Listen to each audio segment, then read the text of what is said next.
Hello guys, আমি চন্দনা বিক্রম। আমার ছোট্ট মতন চ্যানেলের নামও চন্দনা বিক্রম। চ্যানেলটি নিয়ে সবাইকার সামনে চলে এলাম।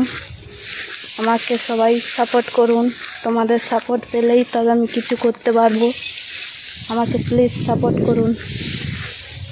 আজকে কিছু বলতে চাই।